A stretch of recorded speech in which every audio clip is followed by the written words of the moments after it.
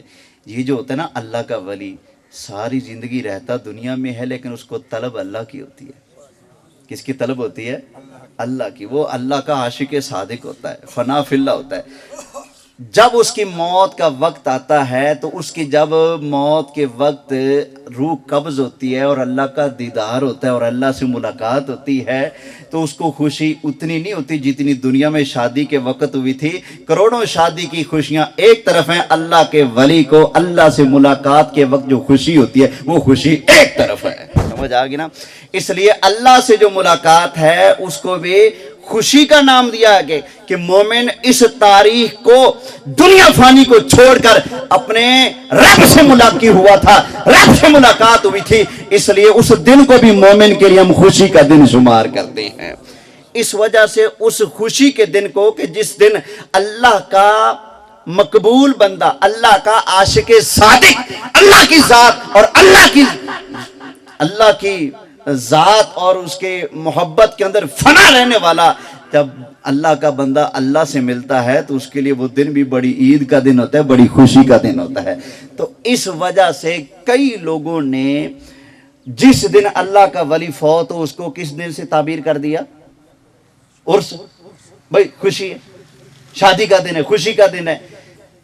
ایک ہوتا ہے جب دو دنیا میں آپس میں ملے تو ان کے لیے شادی کا دن ہے، خوشی کا دن ہے۔ تو جب رب کا بندہ اپنے رب سے ملے، کائنات کی سب سے بڑی نعمت ہے، اس کو نصیب ہو تو بتائیے وہ دن اس کے لیے ان دنیا کی شادیوں سے بڑا خوشی کا دن ہے کہ نہیں؟ بولیے۔ اس لیے اس کو عرس سے تعبیر کیا جاتا ہے۔ لیکن ہمارے یہاں یہ لفظ بولنا کوئی ضروری نہیں۔ ہم نے کب کہا یہ لفظ بولو؟ نہیں بولنا، نہ بولو، آپ اس کو ایصال ثواب کہو، ایصال ثواب کہو۔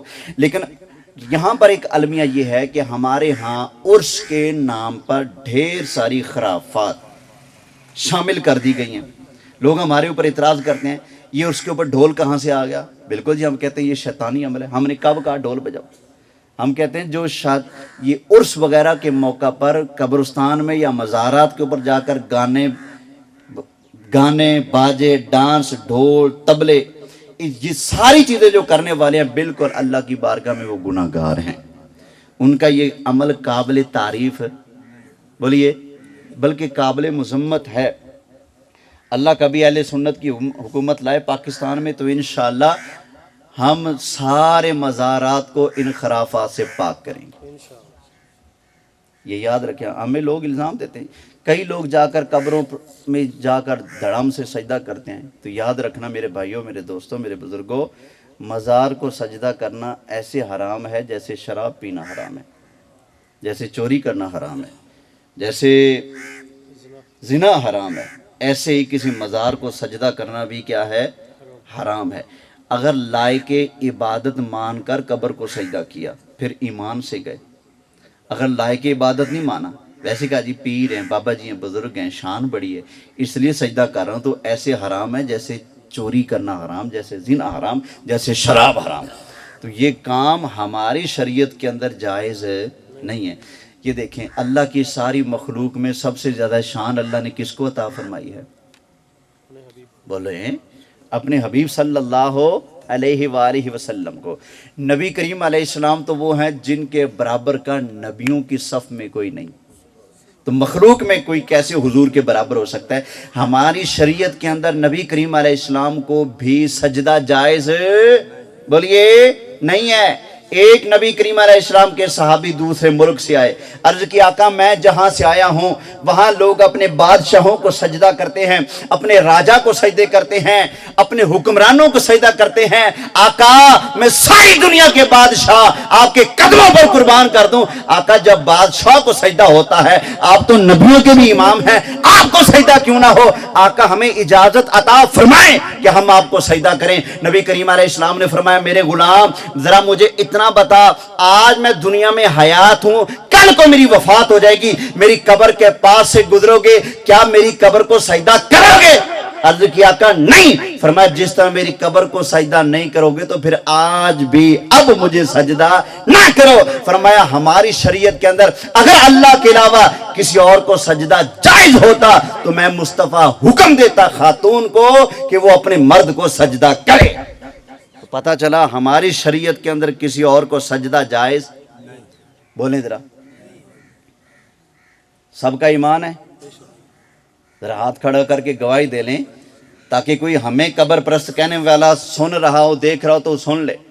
بھائی ہم قبر کے پجاری نہیں، جو قبر کو سجدہ کرے، زندہ کو مردہ کو، اللہ کے علاوہ کسی کو بھی سجدہ کرے ہم اس کو لعنتی کہتے ہیں. وہ رحمت کا حقدار نہیں، وہ گناہ گار ہے، لعنت کا حقدار ہے. ٹھیک ہے نا؟ اتفاق ہے سب کو. ہماری شریعت میں سجدہ کس کو ہے؟ صرف اللہ. بولیے اللہ کو. یہ علی شیروان میں نا یہ سال کے بعد وہاں وہ جو مزار شریف ہے، بابا جی کا کیا نام ہے بولا؟ بابا محمود جہان. ان کا عرس تھا اور اس مرتبہ بیان میرا رکھوا لیا انہوں نے. اچھا جی مجھے تھوڑا سا چبھتے رہتے ہیں عرسوں کے معاملات نا، جو کچھ وہاں ہوتے ہیں تو میں ایڈوانس پہنچ گیا. بھئی دیکھو سیکھ کیا کرتب کرنے ہیں، کیا کچھ ہونا ہے. میں وہاں جا کر پہلے جا کر بیٹھ گیا تو ماشاءاللہ ڈھول بجتا آیا، تو ڈانس ہوتا ہے، تو سارا کچھ ہوتا ہے. تو نہ قبرستان کا لحاظ نہ کسی اور چیز کا لحاظ، پوری دھوم دھام کے ساتھ آ کر بابا جی کے مزار کے اوپر بھی ڈھول بجایا، وہاں بھی جھمبر شمبر ہوا، جو کچھ ہوا. پھر دعا ہوئی یا اللہ جو کچھ ہم نے نیکیاں کی اس کا ثواب بابا جی کو پہنچا دی. وہ نیکی کی تھی؟ بولیں وہ نیکی کی تھی؟ اچھا جی میری تقریر کی باری آئی. میں نے کہا یہ بتاؤ بھائی آپ بابا جی کو کیا سمجھتے ہو؟ اللہ کا مقبول بندہ سمجھتے ہو کہ نہیں؟ کہتے ہیں بالکل. اچھا بابا جی کی تعلیمات پر بھی عمل کرنا ہے یا اپنا کوئی نیا کٹا کھولنا ہے؟ کہتے ہیں جی بابا جی کی تعلیمات پر عمل کرنا ہے. میں نے کہا یہ بتاؤ کائنات کے سارے باباؤں کے بڑے بابا تو نبی پاک علیہ السلام ہے نا، ان سے بڑا تو کوئی ہے ہی نہیں. میں نے کہا اللہ کے محبوب علیہ السلام فرماتے ہیں اللہ نے مجھے آلات موسیقی توڑنے کے لیے بھیجا ہے. کس لیے بھیجا ہے؟ حضور فرماتے ہیں اللہ نے مجھے آلات موسیقی توڑنے کے لیے، یہ تبلے توڑنے کے لیے، ڈھول پھاڑنے کے لیے، یہ گانے باجے سارا شیطانی کام ہے. فرمایا ان کو توڑنے کے لیے اللہ نے مجھے بھیجا ہے. بلکہ نبی کریم علیہ السلام نے ارشاد فرمایا جب اللہ نے شیطان کو اپنی بارگاہ سے نکالا تو شیطان نے کہا یا اللہ ایک ہے قرآن تیرے بندوں کا، وہ قرآن پڑھیں گے ثواب ملے گا، یا اللہ میرے لیے بھی تو کچھ بنا نا، میں کیسے رانجھا راضی کروں گا اپنا. نبی کریم علیہ السلام کے جو غلام ہوں گے ان کے پیچھے چلیں گے، وہ قرآن پڑھیں گے، جو میرے پیچھے چلیں گے ان کے لیے بھی کچھ ہونا چاہیے، میرے ماننے والوں کے لیے بھی کچھ بنا. اللہ نے فرمایا جا ڈھول باجے گانے سرنگی تبلے شبلے سارے گند پہلے میں نے تجھے دے دیے، یہ تجھے مبارک ہو، تیرے ماننے والوں کو مبارک ہوں. میں نے کہا بتاؤ اوے نبی پاک کے غلاموں، نبی پاک کو راضی کرنے کے لیے آئے ہو، اللہ کے رسول کو راضی کرنے کے لیے آئے ہو، جس طریقے سے آئے ڈھول بجاتے ہوئے، بتاؤ اللہ کی بارگاہ سے تمہیں ثواب ملے گا یا گناہ ملے گا؟